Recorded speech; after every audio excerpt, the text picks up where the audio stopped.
अब हम एक्सेल के सेल रेफरेंस को जान लेते हैं।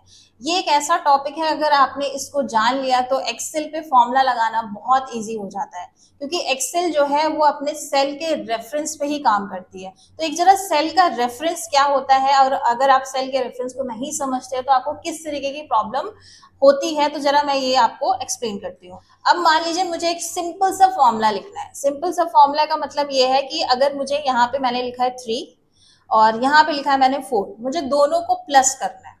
ओके, यहाँ पे मैंने क्या लिखा है 3 और 4 को प्लस करना है, तो मैं जनरली क्या लगाऊंगी, इक्वल्स टू 3 प्लस का सिंबल एंड 4, और यहाँ पे मैंने कर दिया एंटर, तो यहाँ पे आंसर आ रहा है 7।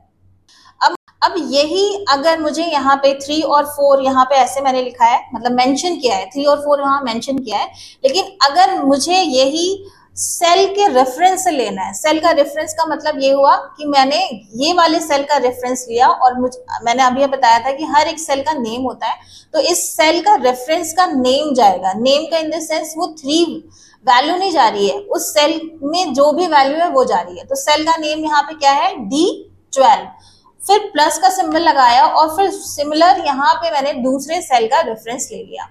अब फिर यहाँ पे मैंने एंटर कर दिया, तो देखिए आंसर दोनों का ही सेम आया है। लेकिन अगर इन फ्यूचर मुझे यहाँ पे 4 की जगह पे 40 करना पड़ा, तब क्या होगा।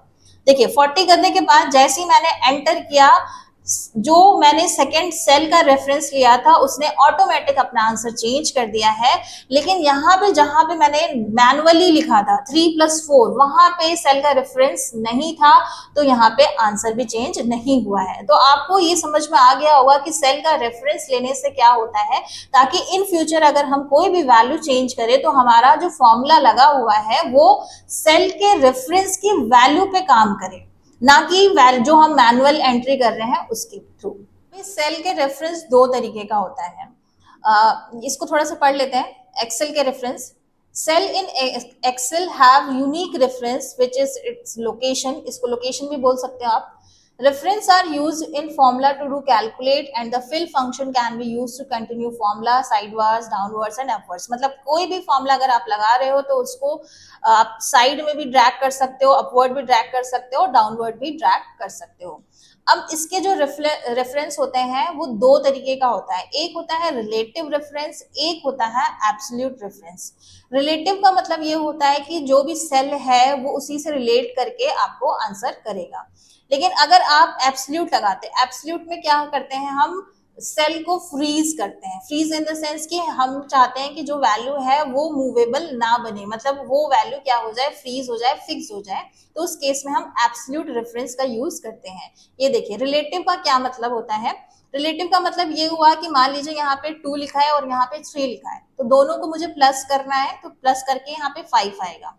लेकिन फॉर्मूला तो मैंने एक सेल पे लगाया है ना, मतलब यहाँ पे लगाया प्लस का सिंबल। अब मैं बार बार प्लस का सिंबल दूसरे सेल में क्यों लगाऊं।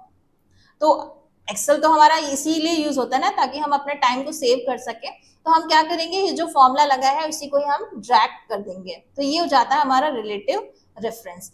अब यहीं पे देखिए एब्सोल्यूट रेफरेंस में अगर मैंने यहाँ पे ये वाला सेल का रेफरेंस लिया है और मुझे मल्टीप्लाई करना है प्राइस से, मतलब प्राइस यहाँ पे 2 दे रखा है, तो मुझे इस वाले सेल को तो मूव कराना है लेकिन इसको नहीं कराना है। तो इस केस में हम रेफरेंस क्या रखेंगे, एब्सोल्यूट रखेंगे। तो चलिए इसको थोड़ा सा प्रैक्टिकली समझ लेते हैं, तो ये और अच्छे से समझ में आ जाएगा। अब रिलेटिव और एब्सोल्यूट रेफरेंस को थोड़ा प्रैक्टिकली समझ लेते हैं। जैसे यहाँ पे मैंने 2 सेल में नंबर लिखे हुए हैं, यहाँ पे आपको दिख रहा होगा 20, 30, 40 की एक लिस्ट बनी हुई है, और यहाँ पे 100, 200, 30 इस तरीके की सीरीज बनी हुई है। अब मुझे क्या करना है कि इस वाले सेल में जो नंबर है और जो इस वाले सेल में नंबर है, दोनों को मल्टीप्लाई करना है। अब मल्टीप्लाई करने के लिए फॉर्मूला तो होता है, बट यहाँ पे मैं आपको जनरली दिखाने के लिए स्टार का सिंबल लगा रही हूँ, इससे क्या होता है, मल्टीप्लाई हो जाता है। अब देखिए सेल का रेफरेंस लेंगे, सेल का रेफरेंस लेने के बाद आप मल्टीप्लाई का साइन लगाएंगे और दूसरे सेल का रेफरेंस देंगे। जैसे ही मैंने यहाँ पे एंटर किया, देखिए आंसर आ गया। अब यहाँ पे मैंने एक मल्टीप्लाई का सिंबल जब इस वाली सेल में लगाया है तो मुझे यहाँ पे लगाने की जरूरत नहीं होगी।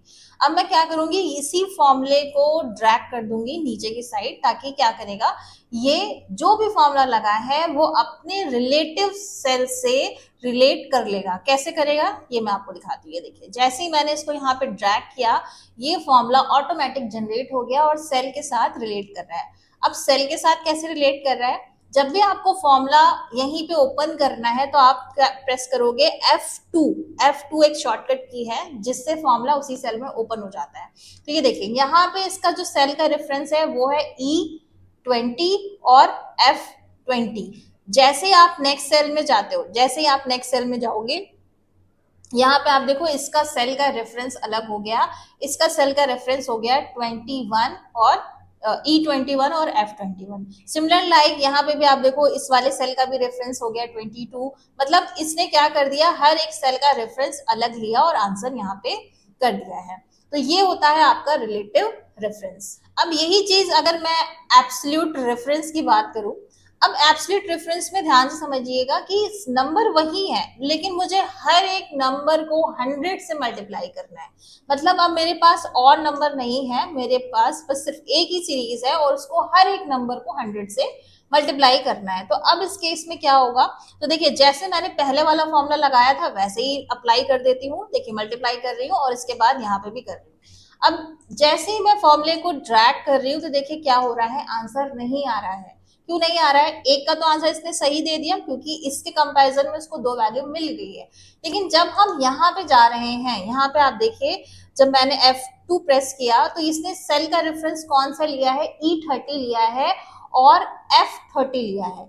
और अब आप देखो F30 में तो कोई वैल्यू है ही नहीं, इसीलिए वो क्या कर रहा है, 30 को किससे मल्टीप्लाई करे, जब कोई नंबर है नहीं इसलिए वो क्या कर रहा है, 0 को आंसर कर रहा है। सिमिलर लाइक नेक्स्ट में भी कोई वैल्यू नहीं है तो वो क्या कर रहा है, 0 मल्टीप्लाई, मतलब आंसर में वो 0 कर रहा है।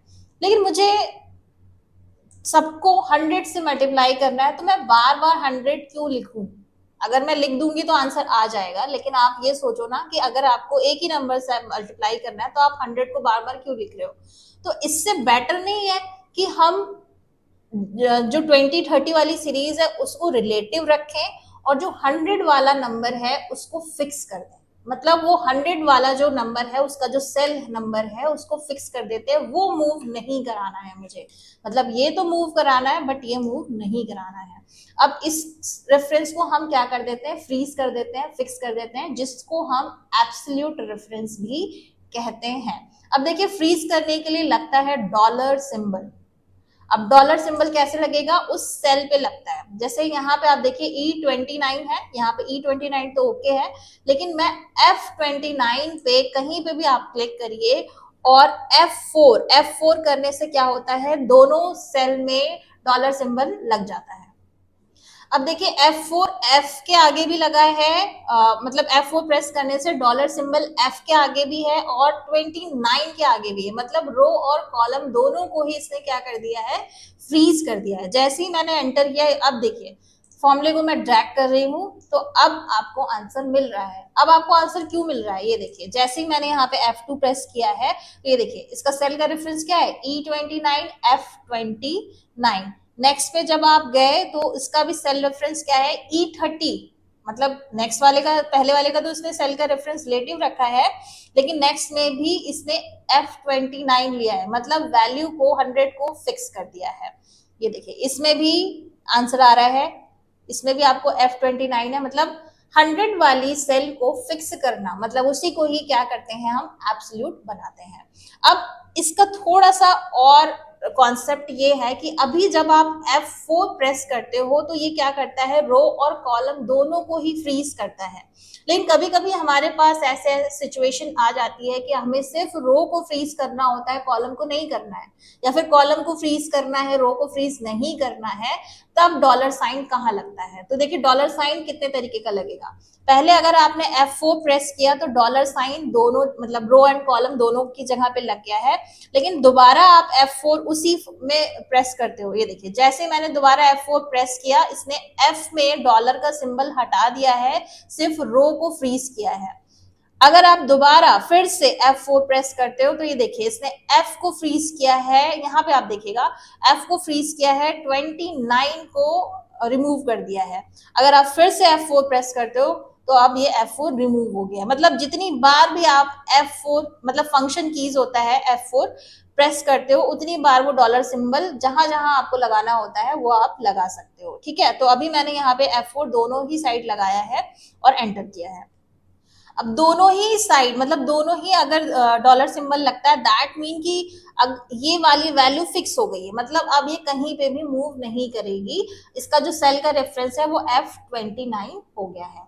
लेकिन अगर यहीं पे अगर सिर्फ और सिर्फ मुझे F को फ्रीज करना था तो F को फ्रीज करने से क्या होगा कि इसकी वैल्यू जैसे देखिए यहाँ पे F होगी, मतलब कॉलम आपका F रहेगा लेकिन रो क्या होगी, चेंज होती रहेगी। मतलब इसकी वैल्यू F38 हो सकती है, F39 हो सकती है, F40 हो सकती है, F41 हो सकती है, F42 हो सकती है। आई होप ये आपको समझ में आ रहा होगा कि डॉलर साइन किस तरीके से काम करता है। अगर मुझे मान लीजिए रो को फ्रीज करना है, मतलब 42 मैं चाह रही हूँ कि फ्रीज हो लेकिन कॉलम मूव हो, मतलब column move in the sense कि A42 भी हो, B42 भी हो सकता है, C42 भी हो सकता है, D42 भी हो सकता है, E42 भी हो सकता है। तो इस केस में डॉलर सिंबल 42 के आगे लगेगा ना कि कॉलम के आगे। सिमिलर लाइक अगर आपको कॉलम को फ्रीज करना है तो डॉलर सिंबल कॉलम के आगे लगेगा, रो के आगे नहीं लगेगा। लेकिन आपको अगर एक सेल को ही फ्रीज करना है, कहीं मूव नहीं करना है, तो डॉलर सिंबल रो के आगे भी लगेगा और कॉलम के आगे भी लगेगा। तो ये होता है एब्सोल्यूट रेफरेंस लगाना। आई होप ये आपको समझ में आया होगा कि रिलेटिव रेफरेंस क्या होता है और एब्सोल्यूट रेफरेंस क्या होता है।